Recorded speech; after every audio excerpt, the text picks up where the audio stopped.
Hey everybody, it's Scooper here, and today I'm going to be doing a collection tips video for you.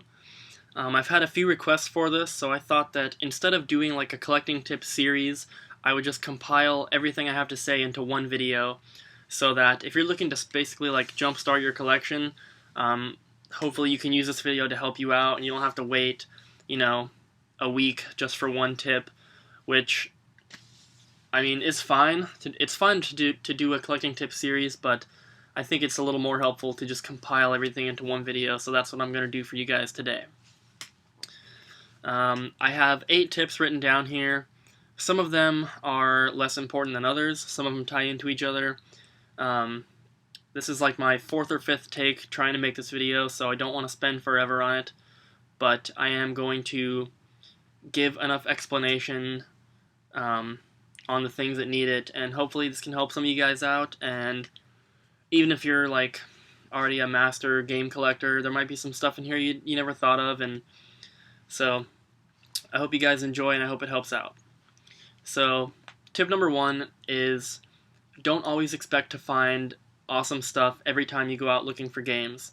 And this is pretty important because, especially for new collectors, if you go out to Goodwill and you come back empty-handed, you might get discouraged and you might not want to go next time. You might think it's a waste of time because they're not going to have anything, which is definitely not true.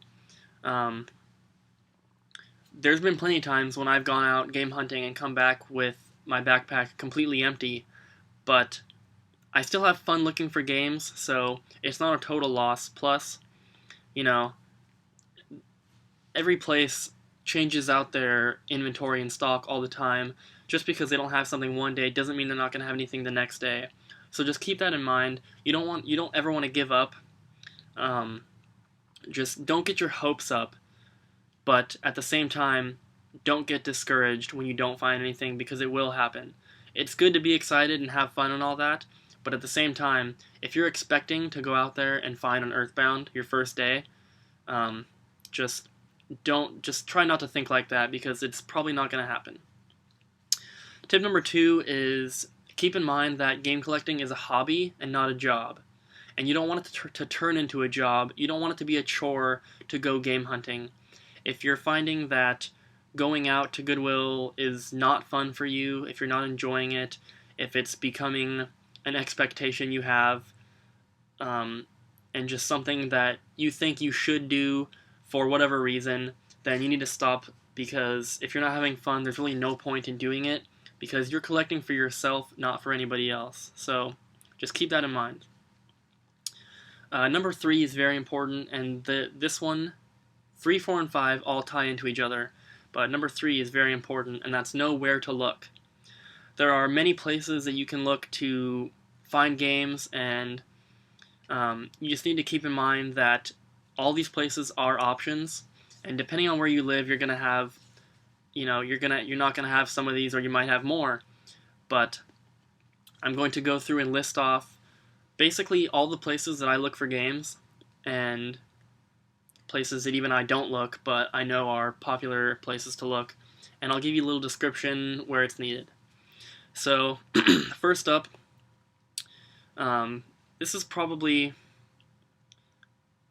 this one is not going to work for people who are already collecting. This is going to be for people who are starting out their collection. And that's going to be look in your own house. Especially if you're a kid. If you're a kid, you might have some games in your closet. You might have some in the basement, in the attic, in the garage, wherever. Your siblings might have games they don't play anymore that you could get from them, or something like that. So if you're starting out a collection, just look in your own house. You might be surprised what you have tucked away in the basement. Next up is friends and family. Kind of ties in with the first one. Look in your own house is kind of your family, but extended family too. Ask your cousins, ask your uncle, your aunt, your whoever. Ask people in your family if they have any video games you could have or buy from them. It's a great place to get stuff, and generally they're your family. They're going to give you a good deal. And then friends too. Especially if you're in school, this is a really good one. If you're like in middle school or high school or college, chances are a lot of your fellow classmates are going to have games. And like me, I'm 21, I'm in college now. I started I started collecting when I was in high school, and I was able to get some pretty cool stuff from classmates for really good deals. And you know, if you're not afraid of being labeled a nerd or whatever, you know, I mean, I wouldn't do it, but you could maybe make like a little flyer or something and just pass it out and say, if you have any old video games, I'm interested in buying them. That'd be a great way to find some stuff. Next is going to be thrift stores and pawn shops, and basically physical stores. And there's a lot that ties into this, and I'll start off with thrift stores. Your main three are going to be Goodwill, Salvation Army, and Value Village.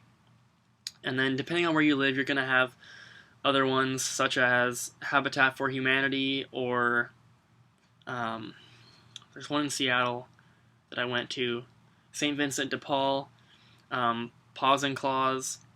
There's like mom and pop thrift stores. There's just tons of stuff there's just tons of thrift stores all over the place that you can find to go game hunting at. But with the privately owned mom and pop kind of thrift stores, you need to be careful because a lot of the times they will look their prices up on eBay. A great way to tell if you're going to be able to find good deals at a certain thrift store is look at their games. If they have like 10 Super Nintendo games and they're all priced the exact same amount, that's a very good sign. If they have 10 games, their sports games are $1 each, and some of their other games are $5, $10, you can tell that that's just a really easy way to tell that they look their prices up somewhere. It doesn't have to be eBay, but they at least look their prices up, and they're going to charge more for the better games. But if they're pricing them all the same, you know, an NBA Jam is going to be the same price as an Earthbound. So just make sure, wherever you're looking, just make sure that they're not looking the prices up on eBay. Next would be pawn shops. Pawn shops are where I get most of my disc-based games for very good deals. I usually don't spend over $2 for PS2, GameCube, and Xbox games. And there's a lot of pawn shops around me that their prices are really good. There are also some that are pretty overpriced, so it's kind of a hit and miss with pawn shops. I have found retro games at pawn shops, and whenever I do, they're super cheap. Like just recently I found Paper Mario for the N64 for $1. I found a boxed Donkey Kong Country for $1. So it just depends. Some of them are going to be overpriced, but some of them are going to be really great deals, so just make sure to check out all your options. Next would be retail stores such as GameStop, EB Games, Best Buy, Target, Walmart, Fred Meyer, places like that. I've heard that EB Games has better prices than GameStop. The only EB Games I ever went to closed like a couple weeks after I started going there, so I wouldn't really know, but GameStop is generally going to be overpriced on most of their stuff. You can usually find it cheaper online somewhere, but they do have exceptions on some of their PS2 and GameCube stuff. For example, Romance of the Three Kingdoms 8 on the PS2 at GameStop sells for $1.99, and on eBay it goes for about $10. So it just really depends on what the game is, but you have to be careful because a lot of the times GameStop will throw away their cases and manuals and just sell you the disc, which some collectors don't really care about, but others do, so just be careful of that. Next up is flea markets, and flea markets are a great place to find games. You want to be careful though. The one that I go to, there's 4 game stores at the flea market, so the chances of me finding games in, say, like the garage sale section are pretty slim, although it has happened before. But I buy a lot from all the game stores, so I'm usually able to get some pretty decent deals on stuff. But if you do find a game store, either at the flea market or just like a random game store somewhere, generally their prices are going to be at least eBay, if not more. So just be careful with that. And then aside from all physical locations, online resources are going to be very helpful to you. And not only with finding games, but also finding prices of games. And that is tip number 4, is be knowledgeable about pricing and rarity. This is going to help you a lot with buying games. A great example would be if you go to, say you find a flea market, and there's a seller who has a bunch of games, and you see this game called Earthbound, and you're a new collector, you've never heard of it, and it's priced at $30, and all the other games are $5. You might think that is a ridiculous amount to ask for a random Super Nintendo game, and you might pass that up. But if you were to do your homework and know your pricing and values, you might see that Earthbound for $30 and snatch it up immediately because that game goes for over $100.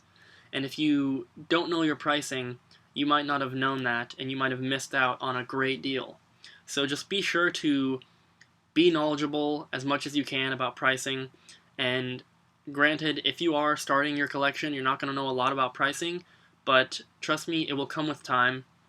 And just be aware that eBay pricing is not the exact value every time. You don't want to look on eBay, look for the cheapest buy it now, and say that's what it's worth, because a lot of the time that's really not accurate, especially with boxed games. A cartridge of, say, like Quest 64 is under $10. Up until very recently, the cheapest complete copies on eBay were about $45 to $60, which is ridiculously overpriced. I've seen a few on there recently for about $20 to $25, which is more realistic. So you just want to make sure that when you're looking, you don't want to just take the first price you see and say, okay, that's what it's worth, because like 99% of the time that's going to be incorrect. So just be careful. So back to online resources to find games. I kind of went off a little bit there, but there are hundreds of great online resources to find games, and the main three are going to be eBay, Amazon, and Craigslist, or if you're in Canada, Kijiji. So I'm going to go over these in detail, and then I have a few others to mention as well. So first I'll start off with eBay. eBay is basically the biggest online source to buy and sell anything, and games falls in that category. Basically, on eBay, most of the time you're going to be paying retail pricing, unless you can find a good deal. If you're just searching for buy it nows, most of the time you're going to be overpaying. If you bid on stuff, you can usually get it cheaper than the buy it now price. But the best way to find stuff on eBay is to search. If you want to follow along with this, I'll pause here for a second, but open up a new tab and go to ebay.com. In the search, type in Nintendo and hit search. And then you're going to see that it pops up displaying your results by best match. You want to change that to newly listed objects, or I think it's like time newly listed. And that's going to show you the newest items that have been listed. And then what you want to do is change it from all auctions to buy it nows only, and hit refresh. And what this is going to show you are the newest items that are being listed with buy it now prices. And if you just keep refreshing, you're bound to come across a really good deal. I do this quite often, and I have found copies of Twilight Princess and Wind Waker for the GameCube for like $10 each. I've found Luigi's Mansion and Paper Mario for the GameCube for $4. I found Tomba 2 for the PS1 for $10. I've just found tons of deals like that, and you just have to be quick, and the best times to do this are on the weekends and in the evening. So keep that in mind. It's a great way to look to find great stuff on eBay. Next up is Amazon. I honestly do not use Amazon that much because if something's listed at a very good price, you're going to want to kind of see condition before you buy it. So you're going to want to email the seller and ask for pictures, because Amazon doesn't have pictures. And by the time they get back to you, the item might have sold because it was listed at such a great price. So I generally don't use Amazon, but it's a very popular place to buy games online. Next is going to be Craigslist and Kijiji. Craigslist is where I have gotten the best deals of my life, basically, with game hunting. You can see my PS2 collection behind me. I wasn't collecting PS2 until I made a deal over Craigslist. I bought a guy's entire PS2 collection and PS1 collection for $200. There were about 100 PS2 games and about 30 or 40 PS1 games, and they were all complete Black Label RPGs. And, you know, I added everything up when I got home. Just the PS2 games came out to about $1,500 worth. So you can see how Craigslist or Kijiji can have amazing deals. So depending on where you are, it can be easier or harder to find stuff.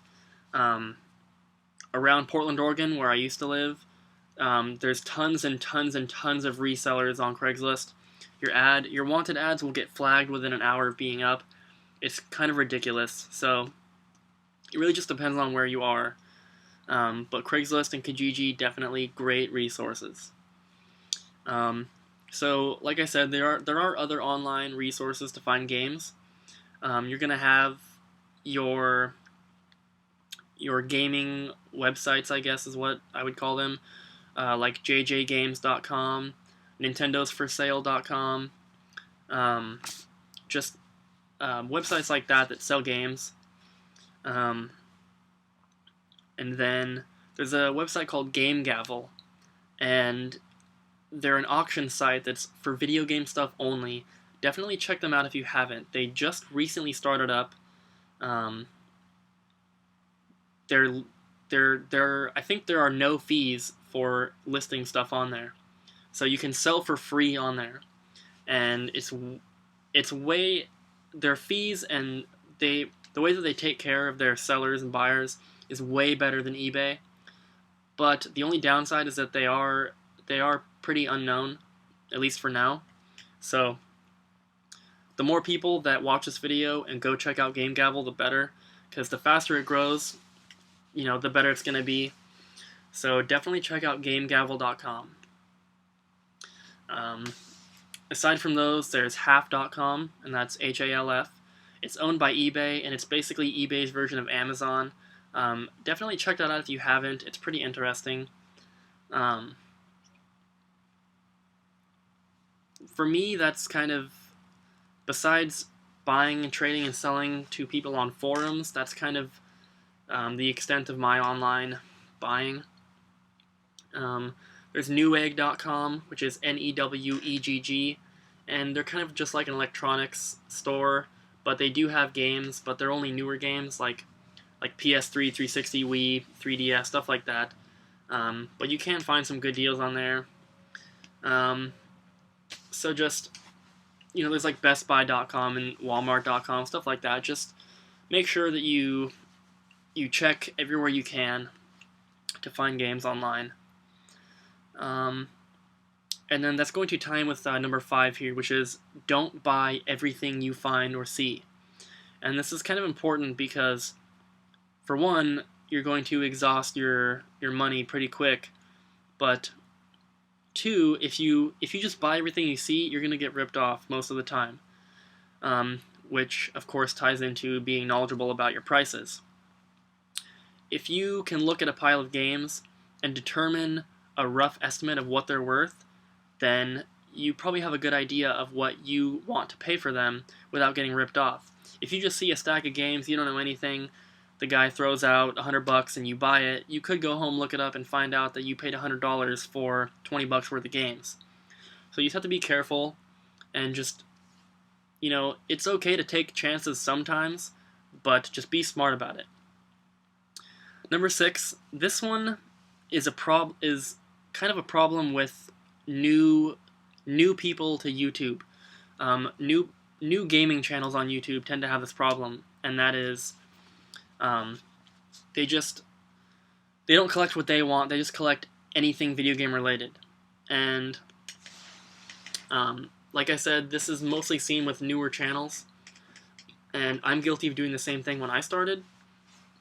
I was watching, Pete Dorr and Gamester81 and Finn Gamer and all these people, and I saw their collections and I was amazed, and I decided I wanted to have exactly that, and I would just collect everything.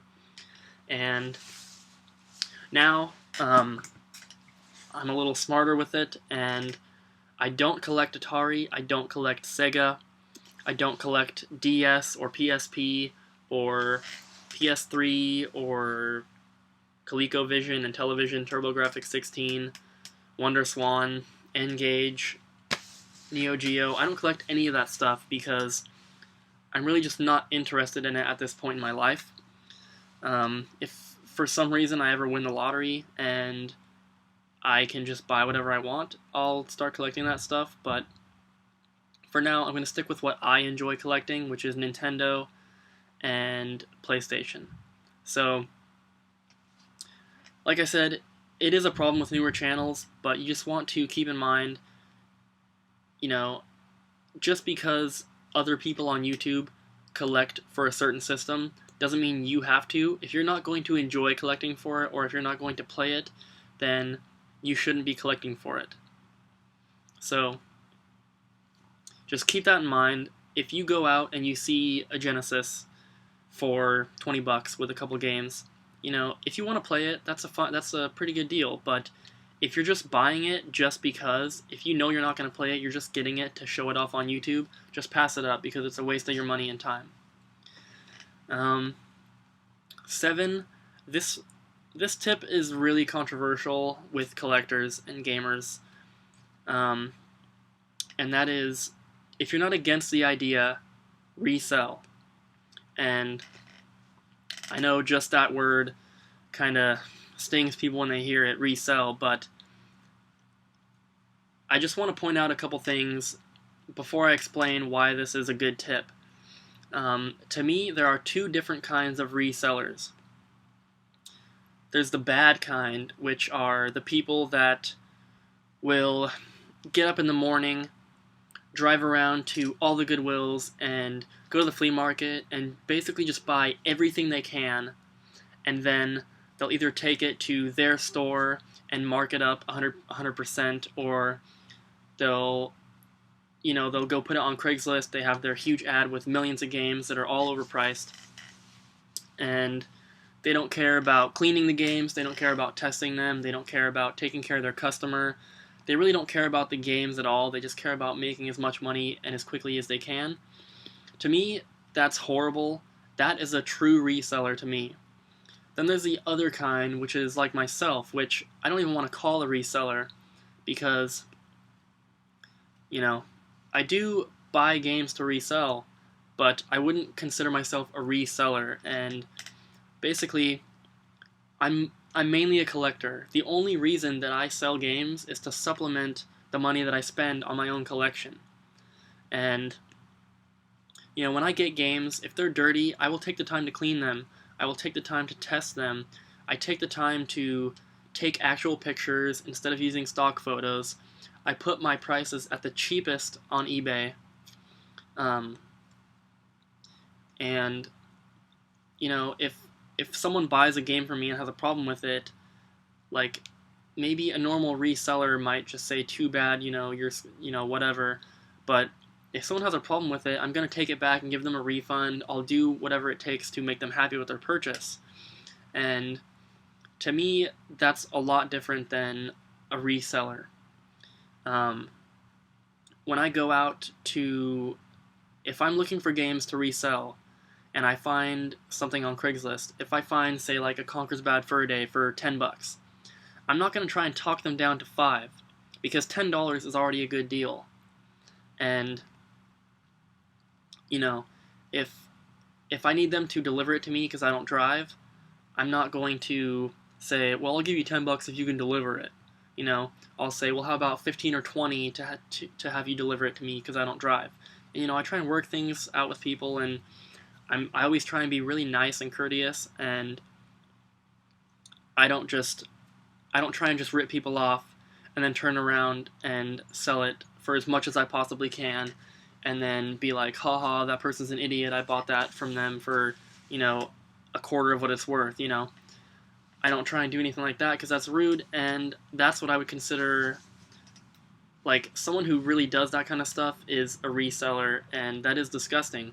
But if you're like me and you do spend a lot of money on games, then I really don't think it's that bad to sell your doubles and stuff like that to help pay for your collection. If I go out and I see an Earthbound for $40, I'm not going to pass it up.